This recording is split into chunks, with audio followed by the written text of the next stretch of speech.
मकसद उनकी मंजूरी लेना है। किसी भी महज़ब माशरे में मसाइल का हल जो है वो बैठ कर निकलता है।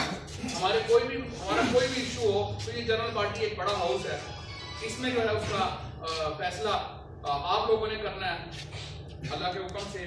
मैं पहली करारदाद मलिक मोहम्मद कामरान साहब की पेश कर रहा हूँ। करारदाद बाबत मनसूखी रुकनियत 16 गैर साफी अफराद। मैं पढ़ देता हूँ। सरगोदा प्रेस क्लब के जनरल पार्टी के इजलास मुनक्कदा ज़ेर सदारत अब्दुल रहमान चौधरी 21 नवंबर 2021 रोज इतवार Malik Mohammad Kamran member Sargodha press club करारदाद पेश करता हूँ कि मंजर ज़ेर 16 गैर साफी अफराद राणा मोहम्मद इमरान, मोहम्मद शकील उर्फ गोपा, इम्तियाज रशीद, वारिस नदीम बड़ैच, मोहम्मद नईम अख्तर, मुगल हसन, अदनान, अंजुम, तौकीर, अरशद, आरफ चौधरी, परवेज अख्तर, जमशेद खान, मार शाहिद इकबाल, बिलाल अशरफ, मुसव्वर ख्याल असलफ, मोहम्मद मुख्तार को खिलाफ आइन मेंबर बनाया गया था जो गैर सहाफ़ी हैं।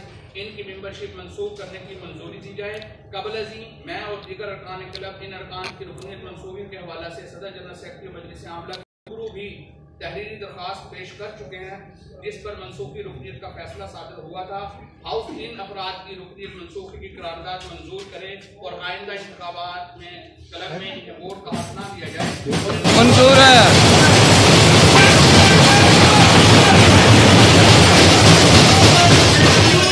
मंजूर है, मंजूर है, मंजूर है।